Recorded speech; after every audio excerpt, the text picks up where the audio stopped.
Round of applause. Okay. All right. Good to go. Good to go. Perfect. Okay, Sergi. Ready to rock? Oh, it's okay. Absolutely. Let's go. Ready to go, Sean? Yep. Good. Awesome. Emily? Yeah. Ready to rock? Why not? Jennifer? Yep. Yeah. Melissa? Of course. Good. Ladies? Yeah. You ready to rock? Yes. Yes. Yes. Josh? Yep. Dahlia? Awesome. Good. Okay, so we have our final power hour. So what have we done so far? We found better ways to fill up the schedule with more new patients, convert them more effectively onto care, get them to graduation. So now what happens? Now you have more patients in your office than you can handle. Now we have to add team members. We're going to add locations to our office. We're going to add, you're now going to be lead front desk, production manager, office manager. Everyone's moving up in the company. You're going to be running a location. You're going to be a clinic director. You're going to be growing in this thing, right? So now as we bring people on, your ability is going to transfer. And I know that like Sean and Jennifer have been going through this incredible growth process. You guys are growing and growing, like going from being somebody who does everything to being somebody who guides everybody else to do the things, right? So leadership is key, right? Like, because no matter how much you think you can handle, and a lot of you guys have the ability to handle a lot. Like Dahlia, your workload capacity is far beyond most people I've ever worked with. You can put out every fire while wearing 3 hats over 2 offices that are both short-staffed with 2 patient upsets and attorneys that are pissed off about something. You can literally handle all that, Dahlia. I've seen you handle it before. But we know that that's not sustainable, right? And you can't do everyone's job forever and expect to grow, right? So leadership is an important part of fostering an environment that gets everybody to be a 10 out of 10, to get the most out of each person in your team. Does demanding things and yelling at people work as a good leadership style? Yeah. Melissa's like, sometimes. It depends on what my kid did that day, right? Is being a patty cake nice boss all the time gonna work either? No, right? Does having organized systems and a path and strategy to get to our goal a step in the right direction? Is helping your team members troubleshoot through problems and guide them to become better a step in the right direction? Is having patience for your team when they make mistakes and have failures part of that too? Is having a good direction as to where are we going? Why are we here? And what's the big vision? And how do we behave and act with each other? Does that help? I think these are all steps in the right direction, right? These are a lot of intangible tools to be a more effective executive, to be a more effective leader, all with the intention of building a practice. And I'm talking to the managers here too, that doesn't rely on you, right? One of the biggest challenges I gave Michaela, who went from CA to office manager to being a regional manager for 6 locations to then having her first baby. And she has to be on maternity, right? She's like, I don't know what I'm going to do. Andre said, I'm going to close that door now. Yeah, good one. She's like, I don't know what I'm going to do. I can't like not be in the office for 2 months. I mean, the baby just has to deal with me working at the same time. And I'm like, no, absolutely not. Because you have poured your heart and soul into this practice. You've made leaders in every office. You need to get into phase 2 as well. And it was her job, not as a practice owner, but she had to do the appropriate training, go through the appropriate, seminars and guidance and coaching to phase 2 herself so that she can go on maternity so the practices can run without her. And I was talking to Carrie, who's kind of de facto regional manager, who's a regional manager in one of the offices. I'm doing coaching with Carrie, and I'm like, hey, Carrie, so have you had a chance to consult with Michaela while she's been on maternity? She goes, nope, it's been 5 weeks. None of us we're not calling her. She's going to be with her baby, and she's going to be gone for her 10 weeks. And that's going to be it. She's going to have the most amazing time. And her team is managing the office while she's gone. Now, Michaela is second layer, meaning Dr. Brian is the doctor who runs the companies. Michaela is the one who's regionally managing all the practices with her managers. Now she can be in phase 2. And then the leaders all stepped up. Everyone stepped up in their role over time. So I want to make sure every one of us in this room understand that, Dahlia, you need to get to phase 2 as a manager over 2 clinics, right? It's time that you are done putting out fires. You put your fire extinguisher away because you're not a firewoman. That's not your job. That's right. Right? You're really good at fighting fires and putting them out. That is not your job. So managers are soon to be managers. Maria, you're not a firefighter. The world needs to hear you sing. They need to hear you play your music, and they need to hear you as an artist, not all every day putting out fires or too much of a workload in your office. Right? So every one of us, if we're an aspiring manager or an aspiring leader, our goal is to organize the office in a way and well enough to be able to have it rely and run without us having to be there. Jen, same thing. I want you to take that 4-week European vacation. Pretty cool. You can go frolic in Italy and France and have croissants and or Greece. She just went. What? She did. She was gone. We were fine. Oh, see, We were fine. yeah. See, you're not there. So you're at phase 2. Good job, Jen. You made it. Well, did at least half the building not catch up in flames? It was on fire, not even half of it. It was fine. Good, because you've been good at having a great team. Then vice versa, when they're out of town, same thing will happen. So, point in all this, I want to help you guys. Just some tools, some habits, things we all should have in place in our office to be able to foster a team of excellence. And every team member create a staff-driven practice that has a team of responsible, on purpose, health and wellness warriors driving this thing forward, so you can have the flexibility to build and grow the clinic at the same time. All right. First thing, mission. I don't want to beat this a dead horse too much. I always bring it up every other time, but your mission is what gets people excited, right? Don't hire people who need a job. Hire people. What's the rest of that line, Dahlia? Who believe what you believe, right? When I'm hiring for TBA, I want people that are on fire for what we do. I hire kind of on skill, but I hire on purpose. I'm hiring on what that person will do, right? Surgeon knows the kind of people we hire, right? They got to be on purpose. Otherwise, they're just going to gum up the lines. They're going to be a problem. They're going to be a headache. I want to hire people who I can get on fire for what we do. They got to be someone who lives the health and wellness lifestyle as well, right? Someone who can be excited about the benefits of what you offer and can get patients excited about it as well, and be an ambassador for those that want to help. People don't buy what you do, they buy why you do it. And this is the first thing you want to make sure to establish. So we did our one-liner this morning. My question for you, what's your guys' mission? What's your practice why, Dahlia? what's the mission of the 2 clinics that you guys are with?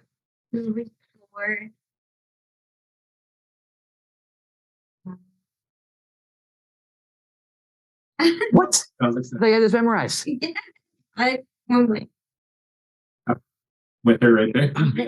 Hey, write that down. We got to memorize a freaking mission statement. Because you got to work with new staff with this, right? Ladies, mission statement. Why? The purpose of the practice. Next. Purpose statement. Emily, go ahead. Change lives for the better. Creative. With active One more time, because you're so awesome. To change lives for the better using our unique integrative approach so that we all may flourish and live active, pain-free lives. 2 rounds of applause for her. Good job, Emily. Extra long, because said it twice. Good job. And Sean? Our mission is to serve our patients and our community as a whole, helping them all to realize their true health potential. Excellent. Give Sean a round of applause. Good work. Boom. So if you're leading a team, you got to know that statement like that. Every one of us in this room. If you want to move up in leadership, step 1, learn, live by, and promote the mission. If you want to move up in management and move up in leadership in your practice, learn, live by, and promote the mission. Learn, live by, and promote the mission. That's step 1. What did Dr. Gary say? Faith, belief, and confidence in your products, services, and ideas. Faith, belief, and confidence in your products, services, and ideas. You got to have faith, belief, and confidence that the services, products, and ideas that you have change people's lives, and it has to align with who you are. I know that is the case, or else you wouldn't be doing what you're doing, but just make sure you're living and breathing that. You live it, you promote it, you learn it, and it's a part of your language every single day. That's going to be key. Step number 1. So my last question for you is, what's your burning purpose? God put us here, every one of us, for a reason. My friend Chuck, I love Chuck. Chuck would not work well in a chiropractic office. Chuck, everything is a joke to Chuck. Chuck is a funny guy. I mean, he's got a booming radio voice. He's about 6'7". It's a big dude, big voice, and Chuck will get the whole room rowdy. Like he can easily sit down. Everyone is enthralled with whatever story Chuck's talking about. You're going to be laughing. He's going to be making jokes. That's Chuck. Chuck's life mission is his purpose. God put him on this earth to make people laugh. Now, is that aligned with your purpose in your office? I mean, it's a good purpose. It's not only on the same page because you have Chuck working for you. He's just going to be making everybody laugh all the time and no one's taking anything seriously, right? So Chuck has his purpose. He's in a market. Owns his own marketing company and he makes crazy, weird, funny, dumb t-shirts. And they're hilarious. So if you want something for your practice, you make a crazy, fun, dumb, silly t-shirt that'll make people laugh for your practice. It's like, cool. He is aligned with his purpose. So his mission statement is probably like create marketing, spread the message of idiocracy to the world. That's probably Chuck's mission statement, right? So the main reason I'm making this point with Chuck is that you have to know what your burning purpose is, like why you're here. And if it happens to align with your practice, that's when you know you're in the right place. That's when you know you better stick around for the long haul and grow this thing so you can ride along with it. My purpose personally is just to serve and to help. I don't make the joke out loud too much. I don't want my partners to take it seriously, but like I would do what I would do and not get paid for it totally. Don't tell me I said that. I like money too. Okay. Yeah. But just make sure if you know what your purpose is, write it down right now in one word. Mine is to serve and to help. That might be yours. I think of Maria and I think of her, like God gave you your voice and your God-given talent as an artist to have that for a reason. And that translates into your, as an artist, as a manager, right? Imagine if the same artistry you put into your music was the canvas you had in the practice to flow, right? That'd be amazing, right? Yeah. There's a purpose there, right? What was God's purpose? Write it down. What's that for you? One word. I don't know. Have you ever thought about that before? I can't answer it for you. Write it down. Whatever you think it is. Flash answer. What comes to mind? Why did the man upstairs put you here? One word. You can keep it to yourself. I won't ask what it is. And then next to that word is your mission statement. And I would just ask and make sure, do those two things align? If they do, awesome. We're in the right place. If it doesn't, we have to figure out how we can get them aligned, like a subluxation. We got to get readjusted so it's locked in and aligned with each other. That's going to be super key. If we want to foster excellence and build a good environment, we all got to be on the same page. All your staff's purpose and what they do, the majority of them, I should say, should be on the same page with what you guys are trying to accomplish. It's hard enough to grow a business, let alone keep the doors open sometimes. It's hard enough to, keep what you guys are doing. It's hard enough to do business in chiropractic. I mean, if you guys were a surgical center or a primary care office, or you're the chief admin for a department of a hospital, and it's still hard, but you get paid a heck of a lot more. Like if you work for dental practice, like people go to the dentist, and they accept you for you. Chiropractic, yes, it's tough. It's a tough business to work in, right? You got to be really on fire to deal with the lack of public acceptance sometimes, right? The lowering reimbursements, as we covered earlier. You got to be very creative to grow the practice. But you guys decided to do it. You're on board. You're in it. Now we got to push it forward together. Culture, right? What kind of culture do you want to create, right? The Atlas Chiropractic team won the 2020 Top TBA Culture Award for a reason. There's little things in their office that they do every single day, not only to encourage success with each other, but to encourage core values, to grow the practice, to gamify, to reward, right? To make it a fun place to work. And also, let it be said, you guys don't just let anybody come work for your clinic, right? You guys have been looking for a marketer for like over a year now because we just need to find the exact right person. Jen, why do you guys hire as slow as you do? Intentionally. Well, we just want to hire the right person that does line up with our mission and our core values. So we do a pretty thorough interview process. And then we do personality testing, things like that. And if it doesn't come back with lining up with what our mission is, then we move on. Yep. Is there anybody in your guys' team that has like counter like purposes or counter intention, like they're pushing back passive aggressively, being toxic and causing disruption and not respecting you and not anymore. If they do, they weed themselves out pretty quickly. Pretty quickly, right? Or You get- weed them out. That's right. One or the other. They get pushed out, right? Because it's just Yep. not going to work in a practice of we have, you guys hold high standards for yourselves, right? And because that you hire slow, and then if it's just not working, they weed themselves out, and then you guys only have the best as part of your team, right? A leader has to be able to hold firm to a standard, has to hold firm to a culture of who we are. Your culture is your identity. What do we stand for?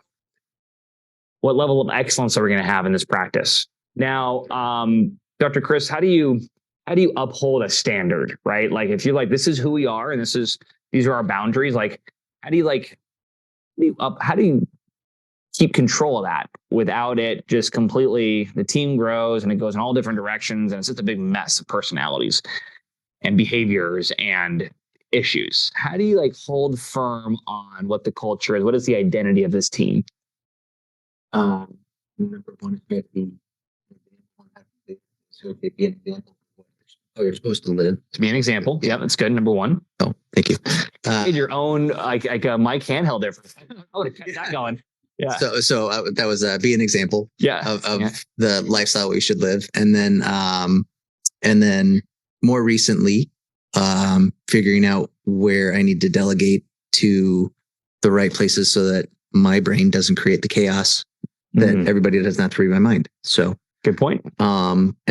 so that has where we're at. That's helped us to keep everything on point in the practice. So I have different people checking up on different things, and I can check up on them, and it's working better and better. It's great. Love it. Right. So you got to have good core values that teach everybody what to aspire to become. But Maria, if you want to pass it over, how important are having boundaries, like boundaries of behavior in the office, like how we treat each other? Like, why are these boundaries important? I think that they are what create the culture. Like if you don't have a boundary for something and then you let it slide, then it starts creating culture from those things that you're letting slide. And then it's hard to push back and go backwards from there. It's true, right? So it's aspiring your team to be something greater than they are. And then it's holding the boundary in place to ensure, listen, we all have bad days, but we shouldn't be having bad weeks. We shouldn't be having bad months, right? And if we have team members having bad weeks and bad months, and it's just kind of spilling over more, it's not going to be good. Like we have to hold the line on excellence. And it's only way you do it is by demanding it as a team. That's the key thing, is from the top and then all the way down as well. Values, we discussed that, right? Having a set of values that aren't just on a piece of paper, aren't just recited in a meeting, but are actually held accountable to and lived by and taught. Core values in your practice. Melissa, want to share one of them? Positivity. Positivity. It's a very positive way of saying positivity. I'm positive it's positivity. Yeah, it's good. Right? It's like, yeah, we all can be positive, but it's like, how do you be positive when everything's going wrong? That's a value that can be learned, right? That's like a viewpoint, right? When everything's going wrong and you're stressed, well, how do you be positive? Well, I'm going to see an opportunity here. I'm going to find a solution to that problem. That's a real tangible way of being a leader in that moment, right? Teach that to your staff, right? Not bringing problems to meetings, but instead bringing issues and solutions. That's the way to see that, to teach that value, right? Let me ask Maria, what's another value you guys have in your office, like a core value? Well, integrity. Integrity, right? So sometimes you didn't do something that you were supposed to. Sometimes your team members forgot to do the thing they were supposed to, right? And how do you teach integrity in that moment, right? It's like, yes, we want to encourage you to go all in and you're going to make mistakes, but the more important thing is how you address it, right? And how we speak to each other, how important integrity is as a team. It's these values aren't just recited and talked about and onboarded with, but they're taught by a leader to their team when they're put in precarious positions. Think about your kids, right? That's like most of the conversations with like important ones that are meaningful are not. It's those conversations that will last them a lifetime when they're in a precarious position in life as a kid, and then mom and dad taught them values when they were in a difficult position in life. Those are the ones that I remember from my dad. Like the one memories I'm like, my dad taught me a lesson. So that one time I was 9 and there was a bully at school and I wanted to just fight with the kid. My dad, I was all upset and crying. He like imparted a value, and it stuck with me and like helped me helped me move forward. You're doing the same thing with your team, right? And with each other. Is in difficult times, you don't want to be going into chaos with them and going into stress with them. But it's like, how can you take a breath yourself and then impart a value in that moment? Mm. All right, good. You want to know what these are for every one of your team members. This is key. Personal goals. You guys should know this for yourself, by the way. You should have these written down for yourself. What are your personal goals, your professional goals, your financial goals, right? So 2 personal goals I have. I want to stay active and fit up until 120 years old. That's my goal. I'm going to live to 120. I'm going to stay active and fit all the way along the way. I don't know if Sean believes me or not, but I'm going to do it. I'm going to do it, right? That's one. So I'm going to be staying active and fit. So my goals and the things I want to do with this company has to revolve around, has to allow me to still stay active and to live the lifestyle I want, to be active and to stay healthy, right? That can't be, I got to keep myself dialed in there. The second thing is travel. I'm like a hippie. People go, aren't you tired of doing all these in-office deliveries? I'm like, no, I love it. I love traveling the country. I was just in, again, upstate New York last week. I had a blast for 8 days, right? And I got to see new offices and see new operations and go to Watkins Glen, observe it, which is just a gorgeous area, and the Finger Lakes. And I love to travel. Those are my personal goals, right? I want to be able to travel with my future family, my kids, my wife, everybody, until the last day. So I want to be staying active to 120. I want to have seen every crevice of this planet by the time I go, Georgie. That's my personal goal. I am convicted I'm going to be able to do that, right? So what are your personal goals? It's a good question, right? What do you want to accomplish? It might not be as grandiose as that. Maybe it's bigger. But you should know what those personal goals are for every one of your staff. What are the professional goals, right? For me, I want to be able to own an 8 to 9 figure company.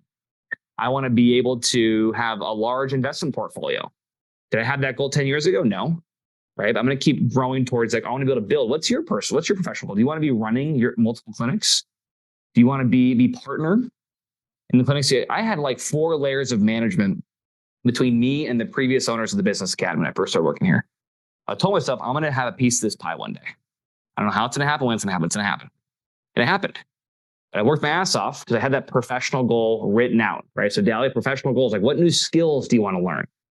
What new certifications do you want to get? Right? What do you aspire to be with the opportunity that's in front of you? If you're still vague on that, this is your time. Establish that for yourself. You got to know this for every one of your employees. This last one, like I said earlier, it's totally okay to make money along the way.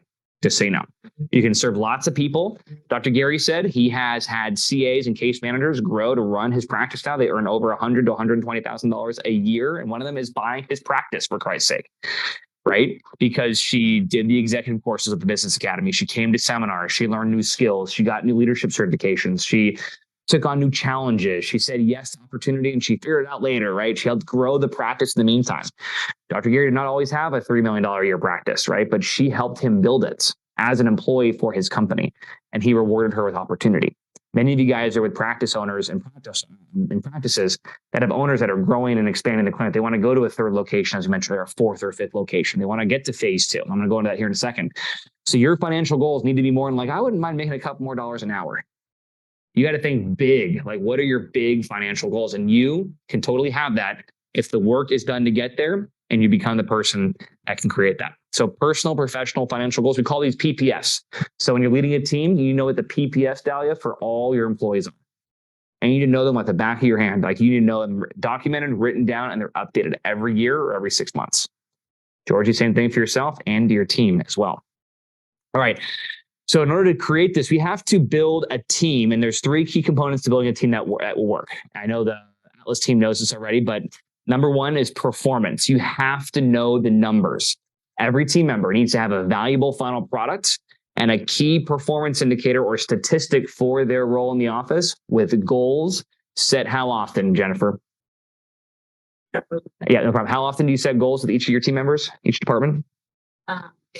Daily. And that translates to, yep. So the Atlas team has for every key stat, they have quarterly goals, monthly goals, weekly goals, daily goals, every morning huddle, every shift, they recap on those. That's performance, right? Performance-driven team.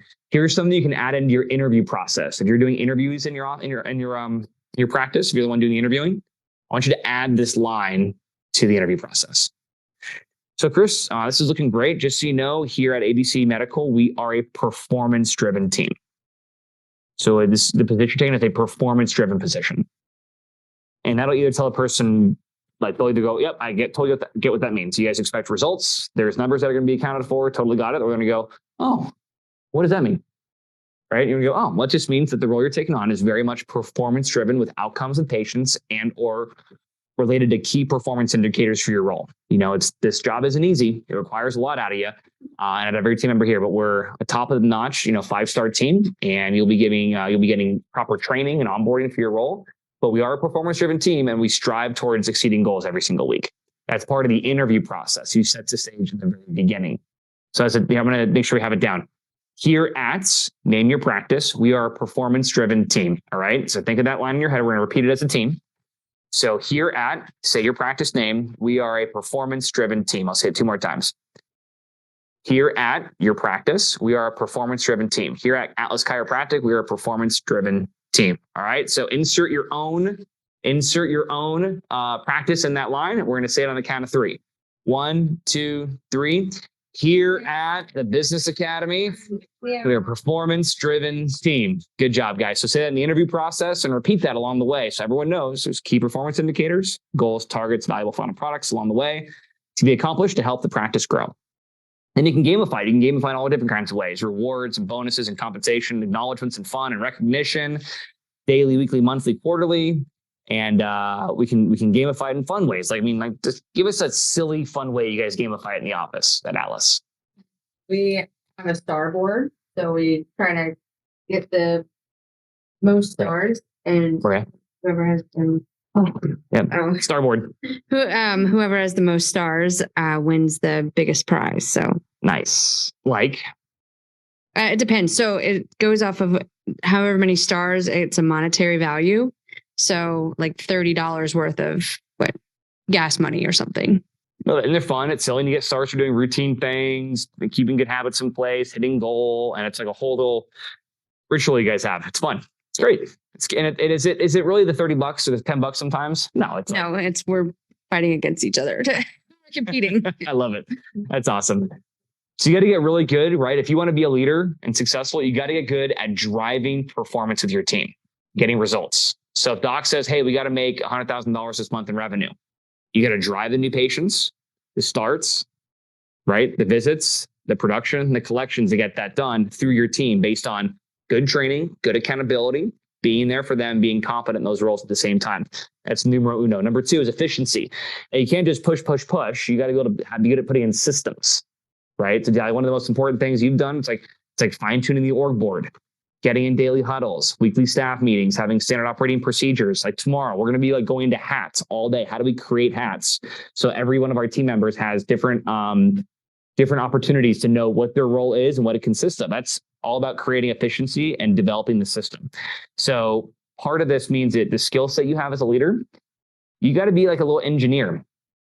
You got to be able to look at a problem and go, how do I fix this problem? How do I reverse backwards this problem into a solution, document it, and teach it, right? The problem I have to fix now, I got to grow this practice by 50% in 6 months. That's the order I've been given. That's like the general has given that direction to me. I got to do it somehow. I got to be, how do I freaking take this mess of a practice, this mess of a team? I'm short-staffed. I'm putting out fires. I'm a firefighter, right? And I got to grow this thing 50% in 6 months. A good leader and good manager can kind of reverse engineer their way out of that and implement training, adjustments, and systems to get there. Not just doing it all themselves, but getting others to do it at the same time. Last thing here is they can culture, right? They establish the values, the identity, and they create the environment proactively every single day. They've had the right people on the right seat on the right bus of your office, right? The wrong people in the wrong seat are adjusted into the right seat. And the people that just straight need to get off the bus are happily make a pit stop. You have them exit and you continue driving until you find someone who wants to be on the bus, right? That's key. And you've been through that too, Georgie, right? Remember the first time I was at your guys' office? And you guys had an amazing team, but just you had a grumpy person there. She was just grumpy, right? And she had a lot going on, but she was just grumpy. It didn't work with you guys. The tone level of the office was too high. You guys were too on purpose. And her grumpiness was like pushing everybody down. We kind of too. Yeah. So pass the mic over here for a second. When you just kind of, even though they've been doing their job forever, but they just won't ungrumpy themselves. When these people don't ungrumpy themselves, what kind of effect does it cause on the performance of the rest of the team? It poisons the pool that we're all drinking from. And then when you let the grumpiness kind of exit the practice, what happens to the performance of the team? Even though we've had a few grumpy people, even though we are one person short, we are the most efficient then in comparison to having them there, because they kind of like poison the pool. Then all of us are tasting that like bitterness about their projected problems. And once that had been alleviated from our team, we flourished. We were so much stronger, even one man down. Yep, 100%. So remember this, a position is better left unfilled. Mm-hmm. I'm not talking to you as a CA or a front desk. I'm talking to you guys as a leader, as an office manager, as a practice owner, as a clinic director. A position is better left unfilled than filled by the wrong person. I need you guys to like memorize this in your soul, like brand it into your being. Do it, Melissa. Into your soul. Like a position is better left. I don't care how important you think of how the whole practice is going to collapse if this person is not and is in the office anymore. A position is better left unfilled than filled by the wrong person. Mm-hmm. I have been convinced over the years by many a business owner. I'm at their clinic. I'm like, there is just not something not right here. I'm seeing factions of people. I'm seeing the payroll is way too high for the amount of production we're getting from this office. I'm seeing kind of the direction where this is going. And this guy or gal right over here, it seems to always find fault out of everything else in the office, and the victim of everything in the office too. No matter how much I talk to him, I cannot get this guy or gal to say one positive thing, one solution. It's all they're a victim of everybody else's issues, and everyone else is to blame. And God, this place is just one big pot of a mess of just toxicity and like low tonedness. And it's the worst stuff. I'm like, I know, but that guy, he knows all the attorneys in town. He's the billing specialist. He's been here for 20 years. Not worth it. That's what happened. I was up in a practice in Alaska, and I was just like, I'm like, this, you're not gonna grow because this guy is your problem. And he's not letting me in his office either. I'm trying to meet with him, and he wants to meet with me everywhere but his office. And I'm seeing boxes in the corner, and I know he has drawers, and I cannot see I'm too suspicious. There's something happening here. I almost want to come in when the office is closed and just look what's in there. I don't know what I'm going to find. No, Ethan, it's fine. He's good. He knows all the attorneys. If it didn't work out, I would lose all my attorney relationships. And I'm like, all right, like I can't force you to like look, but I'm not getting a good feeling. I've been here for a week, and as an outsider, I'm seeing the strings he's pulling here, and it's not good. No, Ethan, it's fine. I think you guys didn't get off on the right foot. And I'm like, you paid me to be here, man. I know what I'm doing, right? And he's like, all right, fine, okay. So I leave, and then weeks go by, and the office is still stagnant. Nothing's really changing. Everything I implemented, nothing stuck, and it's like all of a sudden, like I'm kind of the bad, like TBA's the bad guy somehow. Someone started that narrative in the office a couple months later, and I'm like, I'm telling you, man, I'm on the phone. I know who this is. I'm not saying this person. I know who this is. You need to gut that guy out of your office. He's like, no way, I can't do that. Well, what ended up happening? A year and a half later, I got a phone call from this doc, and he goes, dude, you'll never guess what happened. I'm like, what? I go, this MFer was sabotaging my office. He was the reason my collections were down. I'm like, I could have told you that a year and a half ago. Getting the hell out of your office. I said, what are you doing? He said he was actively pushing patients away because this is the guy that came with the office when he purchased it. And he had all the connections. He was actively pushing patients away. He was letting all the denied claims that were getting sent back, just put them in a box. The freaking boxes, I knew they were sitting there. If I just would have looked, those were denied claims that were never getting resubmitted. Hundreds of thousands of dollars, just in unsubmitted claims. And insurance is really good in Alaska, at least at the time it was. What they were doing, they were getting reimbursed at $175 a visit. Right? So that's a lot. That's hundreds of thousands of dollars. Cases that weren't getting collected on, money that he was pocketing. Oh, and guess what happened when he finally did find this out? What did that guy do? Took him to court for wrongful termination and dragged his ass to court for 2 years. Right? And I'm like, this guy, I knew how to handle this before. I'm just telling you, the reason I'm sharing this story is because that person was more valuable in their mind to be the fact how bad and toxic they were or whatever but they needed to be in that role. And I couldn't live without that position. And I'm like, listen, I'm not saying go back to your office and fire half your staff, A, because you guys can't do that because you're the staff. But B, it's not the issue, right? The issue is as leaders, you need to be relentless in ensuring that like really poor, toxic behaviors are not tolerated in your team. You have to hold your team members accountable. Again, we all have a bad day, but no one in your team should have a bad month, right? What's that? We had that. And then we're taking out, but it ended up with like 2 months. The normal revenue. So what does that mean? Once they left, figured out real quick they stopped working about a month before they left. Mhm. And then back,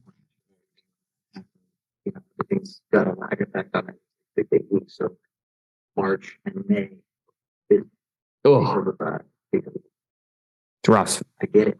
I don't want to be too somber, guys, but I have to make this point. Mhm. Like, you guys are employees in your office, and when you see something, you got to do something about it. I mean, George, it's not up to just Dr. Colin LaGrange to do something. Like, as a team, how do you guys snuff out poor behavior in your team? Like, as a team, not as practice owners or managers. What we found worked best because when we did have these negative people, everyone had a short fuse with everyone else. And so we would become snippy at each other for like making mistakes, and there was a deeper rooted problem.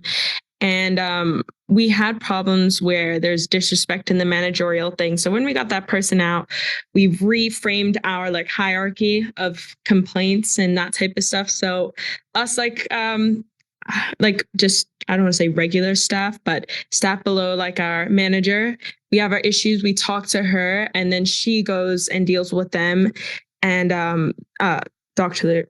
LaGrange, she just lets managerial kind of deal with it, and she reports. But if it is bad enough, then them too will meet with the person and kind of deal with that. So we aren't correcting each other because we don't really have that like say.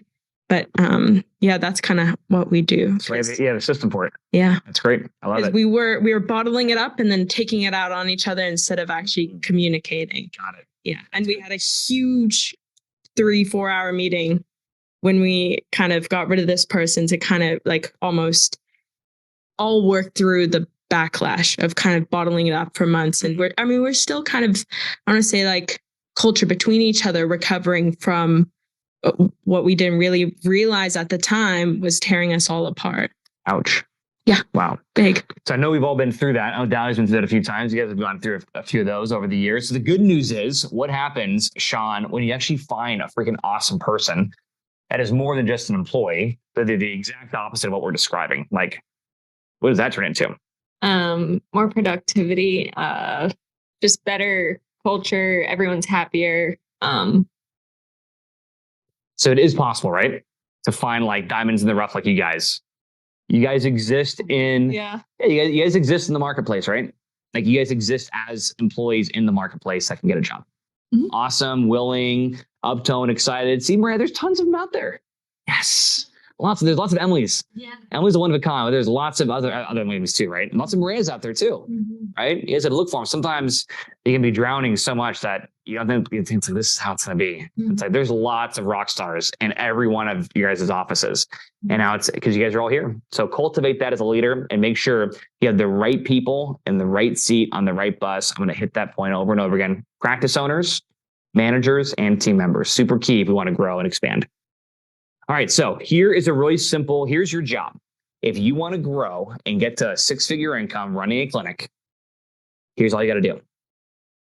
First things first, I would be obsessed with being cross-trained in as many things on this board as possible, right? Don't be a victim and go, oh, I'm not getting paid enough. My boss doesn't pay me, right? Chiropractors don't pay any good money, right? The man is out to get me. I'm going to get another job somewhere else going to pay me $5 more an hour, right? Because they're just going to do the same thing to you probably, right? So I see your hand. Yep, I got you. These are like the basic categories of the practice. There's executive management. There's running the front. There's day 1, day 2. There's billing and patient collections. There's treatment, CA, flow, as well as chiropractic. For those non-chiros, you can go to school and become a DC and work for your practice in the future. But otherwise, mastering everything you can, good quality control, and then knowing how to get new patients. I would just obsess at cross-train all those first.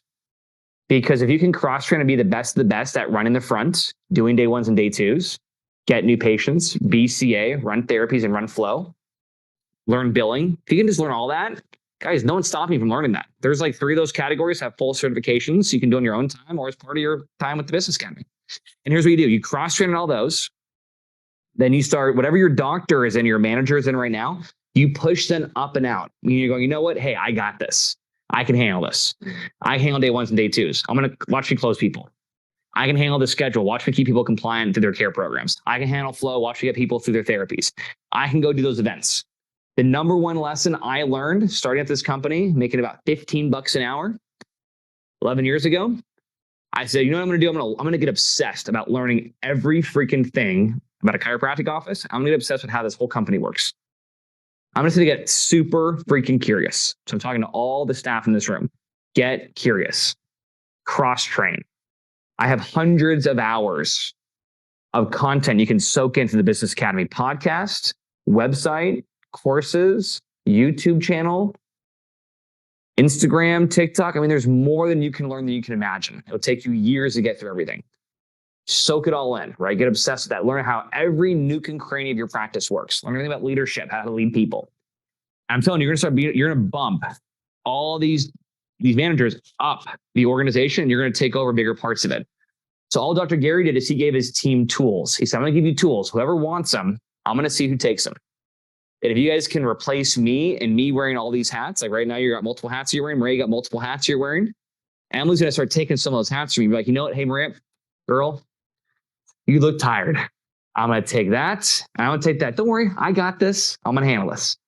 You're going to go, oh, thank you. And then she's going to do it as good. And don't be jealous. So she might do it better than you, Maria. Just saying. Heard some things that Emily, should I do better? I do better, right? Then she's going to push you up, and she's going to push herself up along the way. You guys are going to serve more patients, and she's going to have her promotions and her paydays, and you'll have less of a burden and be able to run more of the practice, right? And then that can continue to grow from there. So think about what is a hat that you could take off your manager, or you could take off your practice owner more effectively next month, i.e., I can run flow better. I can manage people. I can manage HR for them. I can manage front desk more effectively. I can handle marketing. I can get more new patients in. That's how you make yourself more money. That's how you earn more of an income. That's how you push your way up the organization. And your goal is to obsess over all that and get better at all that. So here's 3 more things. I'm doing things in 3. If you want to be a leader, here's 3 things you got to do. If you want to be a manager running a clinic, here's 3 things you got to do. Number 1, you got to know how to generate income. You have to be good at generating income. That doesn't mean collecting money. That means you're also driving production that then generates money, meaning you're efficient at driving patient visits.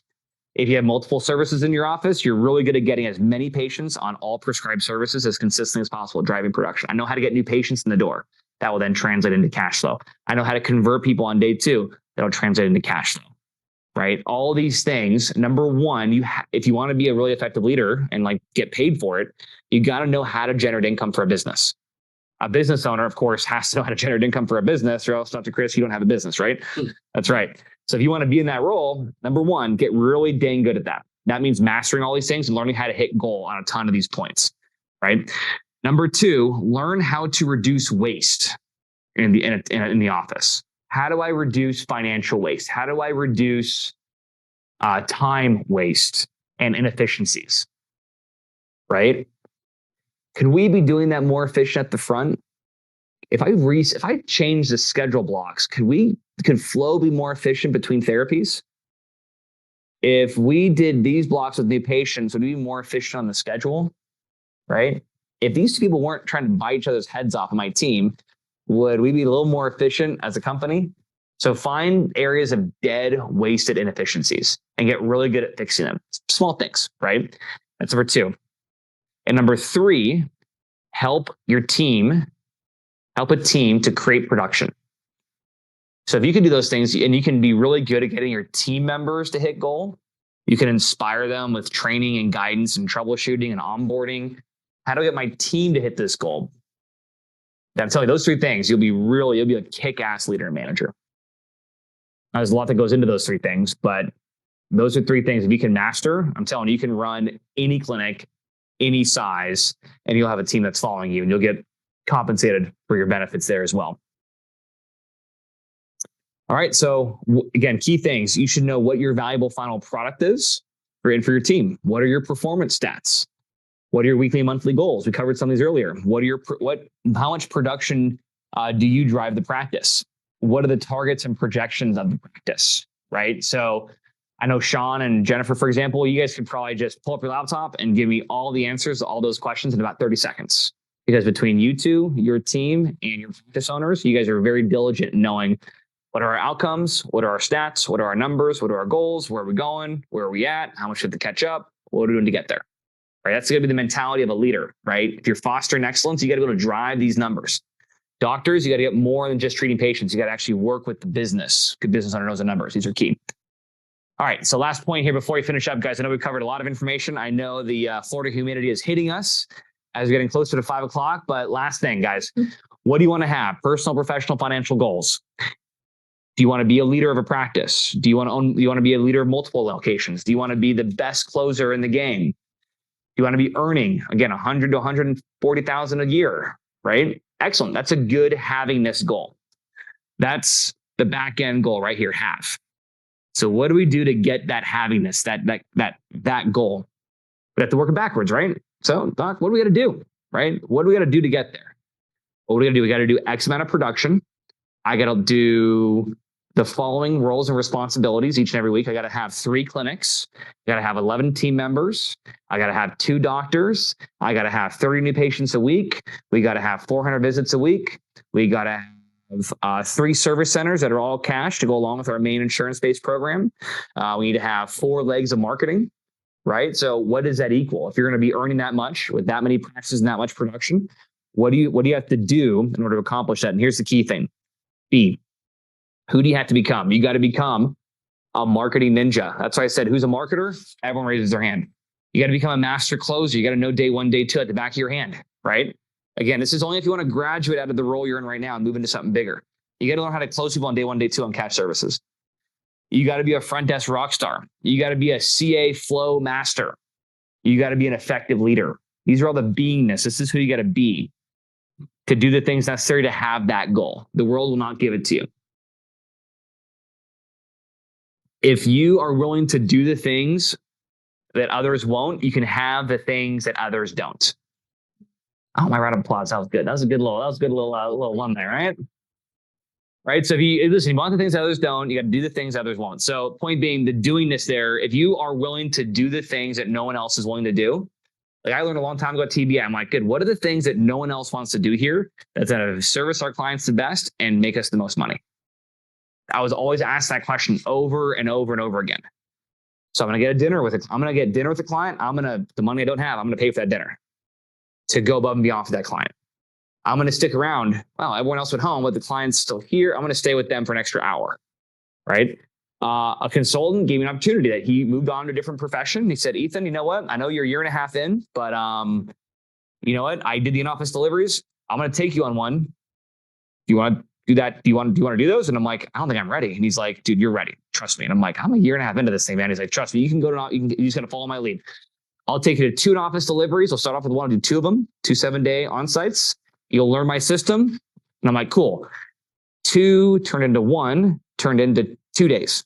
I had 2 days on site with him for a hat pass. At an office, he was like, well, it doesn't really work out this way. This is a different kind of office. It's like a PT office. It's not like I'm like, what the hell, dude? I don't know what I'm even doing yet. He's like, oh, you'll be fine. Here's a 1-page, 4-paragraph hat write-up and some templates. And I'm like, okay, all right. What is the one thing no one else wants to do? Travel, work, 2 weeks in a row, do a very difficult thing where you're on, for me, it was hard. I said, all right, fuck it, let's do it. Right? I just said, let's go for it. And I looked at some of you. I'm sorry, guys, if you were a part of one of my first in-office deliveries. I'm sorry. That was 9 years ago.